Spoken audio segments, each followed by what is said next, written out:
Hi, Lights, Camera, Jackson here, and welcome to LCJ Live. Today is Sunday, February 27th, 2022. We have a lot of box office news to get to. Also, my predictions for tonight's Screen Actors Guild Awards. It's 8 o'clock on the TBS and TNT channels. I will have my predictions for the SAG Awards coming up here on LCJ Live. My thoughts on Medea, my thoughts on many of the other movies and shows. I've seen a movie that's out this week. Not the Batman yet, but I have seen a big movie that's coming out this week as well. We will get into all of that here on LCJ Live. As always, send in your questions and your comments. Tonight is the SAG Awards. Next Sunday, it's the Independent Spirit Awards. The following Sunday, it's the BAFTAs and the Critics' Choice Awards. And then 4 weeks from tonight, Sunday, March 27th, it's the Oscars. But let's get to the box office first. Your winner is Uncharted once again with $23.3 million. It is at $83 million after 10 days. Sony is thrilled. Another hit for Tom Holland and Mark Wahlberg, and maybe a franchise in the future for Uncharted. If you're wondering why I have some Lego friends here with me, they're all dressed up ready for tonight's SAG Awards. These are my new Lego friend characters there. Dog with a very good drop this weekend. From 15 million last weekend to 10 this weekend. 10.1 million for Dog. It's at 31 million after 10 days. MGM certainly thrilled about that. Not so thrilled about how Cyrano did this weekend, but we'll get to that in a second. Spider-Man No Way Home, 5.8 million. It is at $780 million. That is incredible. No, that can't be right. Is that right? Hang on. Is that right? I mean, that's insane. Yes, that is right. It's amazing. $780 million for Spider-Man No Way Home. Just incredible. Death on the Nile, $4.5 million. It's at $33 million total. And Jackass Forever rounds out your top five, $3.2 million. It's at 52. Sing 2, because families still need something to see if they decided not to go to Uncharted or Dog. Another $2.1 million this weekend. It's at 151.2, as I wrote on Twitter yesterday. Sing 2 not far behind what Secret Life of Pets 2, $158 million, and How to Train Your Dragon 3, $160 million, did for Universal back in 2019. So very close to those. That's pretty darn good overall. Marry Me for Universal, $1.9 million. It's at just over 20. The budget on Marry Me, only $23 million. Then you got a couple of new movies that came out this weekend. Studio 666, the Foo Fighters horror movie, just $1.6 million. I knew it was not going to do well. And look at what happened to Cyrano. Oscar nominated for the costumes, Critics' Choice nominated for Peter Dinklage, just $1.4 million this weekend. I wish MGM did not delay this movie as far as they did. I think they should have put it out before the Oscar nominations to give Peter Dinklage in the movie more of a chance. So I don't love the movie. I think Kelvin Harrison Jr. is miscast, as I talk about on this week's Too Fast, Two Films podcast episode, which will be up soon at toofast2films.com. Kelvin Harrison Jr. is better in more confident roles. And in Cyrano, he's playing more of a timid, insecure character. And so it doesn't work quite as well. But Cyrano, just $1.4 million. And rounding out your top 10 this weekend is Scream with $1.3 million. Scream is up to $79.2 million total for Paramount. Certainly a hit for Paramount for sure. You know what else is a hit for Paramount? The Godfather re-release. $900,000 in a small number of theaters. I think about 150. So The Godfather did really well. I have seen The Godfather. I saw it back in my college days, which seemed like forever ago. But some people, getting to see The Godfather on the big screen like this had never seen The Godfather on the big screen before. So the opportunity to do that this weekend, some people definitely took advantage of that. Blacklight, the Liam Neeson movie, $875,000. It's at close to 9. Andy is tweeting. Thanks for being here on LCJ Live. Blacklight at this point will not get to the $14 and $15 million that Honest Thief and The Marksman made for Liam Neeson over the past year and a half. Maybe it'll make a run at $10 million, but at this point that even seems a little tough. And I do want to mention the Oscar-nominated short films, animation, live-action, documentary in the theaters this weekend. 402,000. Last year, nobody wanted to go to the movies, so the Oscar Shorts presentation only did 443,000 total. So a very good start for the Oscar Shorts. We'll see how high it can get over the next 4 weekends. In past years, the Oscar Shorts did about $3 million, $3.5 million even, 2018, 2019, 2020. So we'll see how high it can get.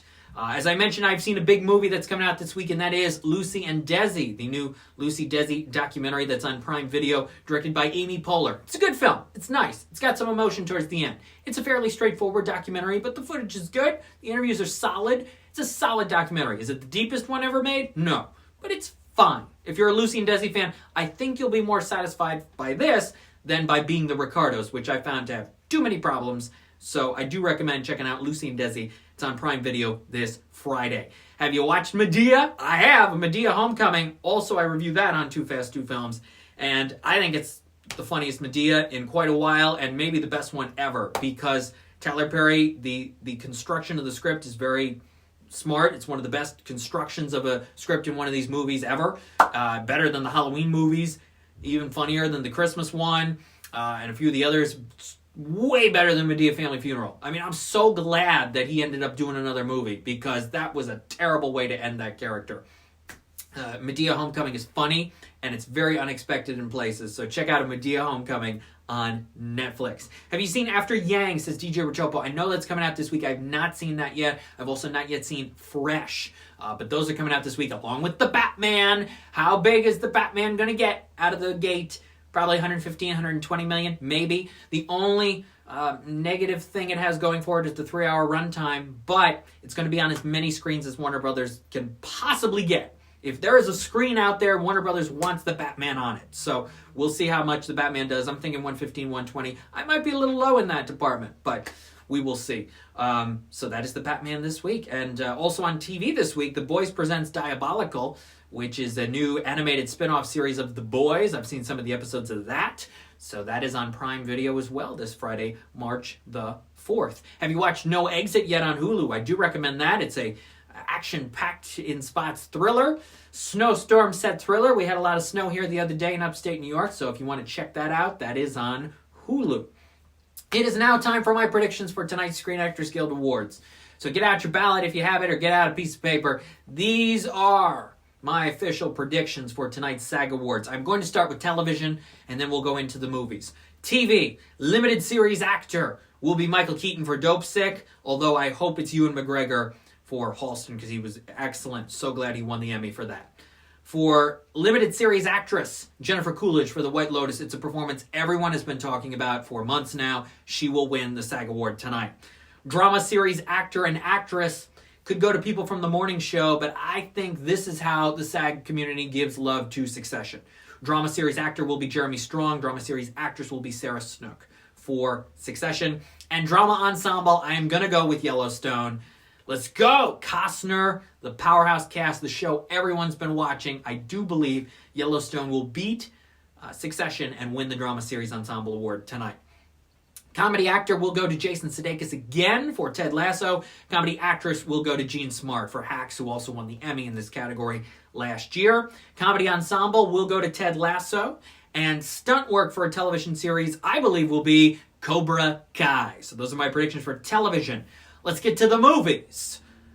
I believe your stunt ensemble winner tonight for the movies will be Dune, though I hope it is The Matrix Resurrections, but I believe it will be Dune. Supporting actress in a motion picture will go to Ariana DeBose for West Side Story. Supporting actor will be Cody Smith-McPhee for The Power of the Dog.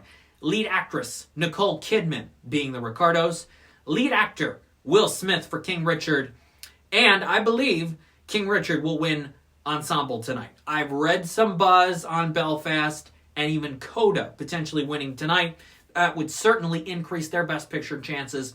My gut's been telling me for a while King Richard, so I'm going to stick with that here for SAG tonight. We will see what happens. It's not going to be Don't Look Up. I really will be surprised if it's that. And I think House of Gucci's the 5th nominee. And that's, it only got 1 Oscar nomination, none of the acting, not Best Picture. So it can't be House of Gucci to win tonight for the SAG Awards. Just making sure here, looking back at it. Yeah, I would be stunned if House of Gucci wins tonight. It's not going to be Don't Look Up. Could be Coda. I could see that. Could be Belfast if people love that movie. But it could also be King Richard, and I really think it's going to be. People like the star power when it comes to the acting ensembles. Now, yes, you did have Parasite win it a couple of years ago, and Parasite had an incredible movie. It was an incredible movie. Did it have the biggest A-list names in it? No. but it was an incredible movie, and so much so that the Actors Guild had to vote for it. So I don't think any of these movies rise to that level of Parasite power, where it's like, oh my gosh, we have to vote for it because of the movie and the excellent performances within the movie. But people like name recognition. You've got Will Smith, you've got John Bernthal, you've got Tony Goldwyn in that cast, and some newcomers as well. Sanaya Sidney, who's excellent in King Richard. Anjanou Ellis. Anjanou Ellis, not in the supporting actress category tonight, but she is nominated for ensemble. So because she got snubbed there, maybe she'll have some love here for the ensemble category. Belfast, you could argue, well, it's got Judi Dench in it, and Judi Dench got that surprise Oscar nomination, and she's in the SAG category, so maybe the older voters will go for that. Obviously, name recognition in Marlee Matlin as well for Coda. And Don't Look Up does have an incredible cast. It's just not a great movie. It's not. You've got the big names of Cate Blanchett and Leonardo DiCaprio and Jennifer Lawrence and Meryl Streep and Tyler Perry, Mark Rylance, Ariana Grande, Jonah Hill. It's a heck of a list. Rob Morgan. So, yes, there are some gigantic A-list names in Don't Look Up. But I don't think that is enough in this case for that to happen. Trial of the Chicago 7 won last year. And I believe it's because of the star power in that movie and the excellent performances. You had a cast that had Eddie Redmayne, Michael Keaton, Sacha Baron Cohen, Frank Langella, Mark Rylance, and several others. Jeremy Strong was in that cast as well. The Trial of the Chicago 7, such powerhouse A-list names, and a solid movie with some excellent performances within the film. That's why Trial of the Chicago 7 won. So I'm thinking King Richard. I won't be surprised if it goes to one of the others.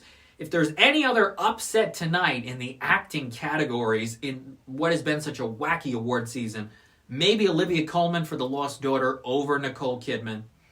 Supporting actress, maybe Kirsten Dunst for Power of the Dog, though I don't totally see that happening. Supporting actor, Ben Affleck and Bradley Cooper are not Oscar nominated. Neither is Jared Leto. 3 out of the 5 are not. So I don't see an upset there. And lead actor, maybe Andrew Garfield, though I think the momentum for Tick, Tick, Boom is going down just a little bit. Maybe it's Benedict Cumberbatch then. But I'm pretty confident in my predictions tonight. But we'll see. You never know. There's always a SAG surprise when it comes to nominations, and there were a couple of those. And there can be big winners that change the momentum of award season. I truly believe, I'm going to make this prediction now because I've had it for a while. 2 weeks ago before Critics' Choice, right very close to the Oscar voting time, I think there's a good chance Kristen Stewart wins the Critics' Choice Award in 2 weeks, and her momentum carries her to the Academy Awards, and she may win there. I do feel like she could easily win Critics' Choice because the critics, some of the critics, not necessarily me, but some of the critics in that association have been very much behind her performance from Spencer this entire season. And if she gets enough votes and gets that momentum, it could get her the win and help boost her chances to win the Academy Award. Could happen. It could. That's what I'm feeling right now. So once again, film predictions tonight. King Richard, Dune for stunts, Will Smith, Nicole Kidman, Cody Smith-McPhee, and Ariana DeBose. But you never know. It's been such a wacky award season with the timeline of where everything is and which order the award shows have gone in. We could have some shockers tonight or some wins that change the dynamic of the award season for sure. I'll be seeing The Batman this week, so look for my review of that at 99.5 The River and many other outlets and things across my social media. If you want my rapid review through 99.5 The River of No Exit, go to lights-camera-jackson.com. That Too Fast, Two Films podcast episode will be up soon on that website. And some new LCJ Q&A podcast episodes are coming later this week and into next week with some makers of some big animated features and series.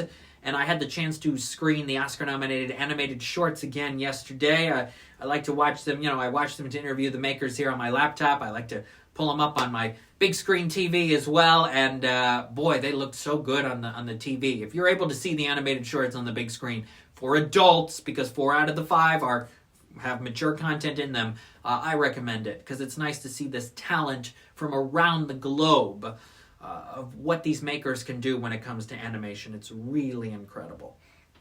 All right, I'm Lights Camera Jackson. Stay safe, stay healthy, stay positive. Hope you enjoy the SAG Awards tonight if you watch it, and I will see you next time on LCJ Live. And hopefully the Batman's good too. Enjoy that if you're going to see it this week. Take care, everybody. Thank you for watching. Bye-bye.